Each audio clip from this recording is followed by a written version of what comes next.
Since VAR has been introduced into football, and particularly into the major 5 leagues, to say that there has been at least one VAR controversy per league, per match day, well, that's probably an understatement. Countless amount of games, countless amount of derbies have been overshadowed by VAR and a decision that they made during the game, or even how long they came to make said decision. And now finally, after 5 years after its introduction into the Premier League are set to take a vote on whether or not to scrap VAR completely. And if it is scrapped, you would imagine a lot of other leagues would follow suit. But then, would this be the right decision for the Premier League and football moving forward? Should we completely scrap VAR, or is there still a way to fix it? Well, that's what we'll be talking about today. So what's going on, everyone? You are listening to Back of the Net here. I hope you're all doing well. Please be sure to like the video, subscribe if you haven't already, and let's get into it. Now, when I made a video about this previously on the channel, it was right after that Liverpool and Tottenham controversial game where VAR had a nightmare. And like I said in the intro, VAR always, and I quite literally mean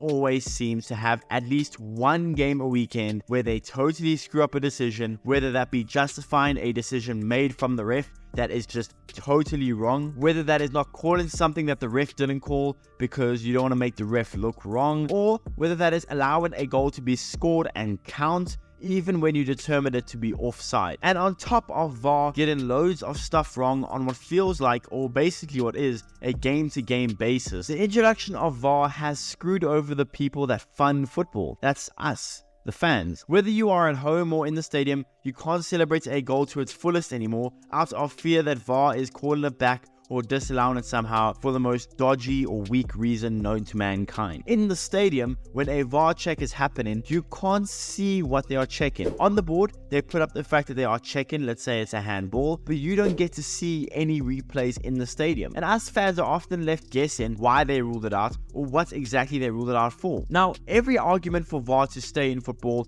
is that it's not the technology that's the problem, it's the people in charge of it. We need to get better people that are more competent, and I agree with that sentiment. But where do you get those competent people from? Now, in the previous video I made about VAR on this channel, I said this, so I apologize if I'm repeating myself, but I'm not a big rugby head. I'm not a huge rugby fan. I maybe watch a couple games throughout the year, and I watch the World Cup. In rugby, they have a system called TMO. It's basically VAR. TMO has been around since I can remember, and there has barely ever been problems or made controversial decisions with TMO. But why is that? Well, I think there is one main reason for that, and that reason is the communication. That communication to me is the most important thing. I can't understand why it hasn't been introduced yet to VAR. In rugby, when the ref communicates with players or with the TMO itself, everyone that's watching on TV can hear exactly what is being said between the two parties. With this, you can hear exactly why they are checking something. You can also hear what exactly they are checking. You can hear how they are making the decisions that they made and why they made that decision. Honestly, in my eyes, this would fix a lot. Why does VAR audio have to be leaked in order for us football fans to hear why they made a decision? If us fans could hear exactly what they are saying and why they are making certain decisions, even if we don't agree with the decision, it will at least be a lot more transparent,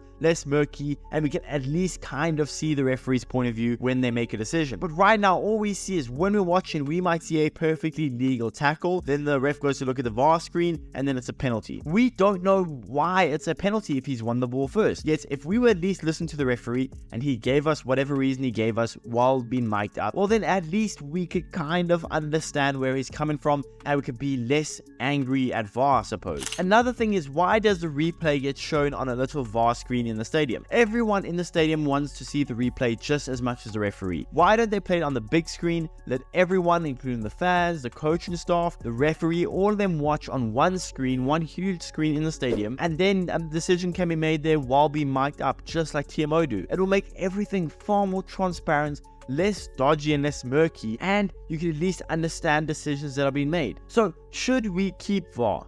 Well, quite honestly, if it is kept this exact same way that it is right now, if the communication aspect that we just talked about doesn't get brought in, well, then no. No, I don't think we should keep it. Semi-automated offside and goal line technology, that we should definitely keep without a doubt. But VAR, the way it is right now, absolutely not. There are way too many mistakes made by VAR too often to justify keeping it. VAR and the referees miss the same amount of calls at this point. VAR and the referees make the same amount of mistakes at this point. At least with the ref, it's instant. You can celebrate if your team scores, you can complain instantly if your team concedes, you can complain if the ref's called an offside when he wasn't, you can do it all instantly. There is no waiting for 5 minutes between each decision. So unless VAR is made far more transparent, everyone gets to see the replays, everyone gets to hear what conversation is being had between the referee and VAR, well then unless that happens, which if we're being honest, it isn't gonna happen, but unless that happens, then why keep VAR around? I miss celebrating goals, I miss complaining to the referee when it's his fault. Why is VAR kept around when it makes as many mistakes, if not more, than the referee? So unless any huge changes happens to VAR, which I don't think will happen, well then VAR needs to be scrapped from football.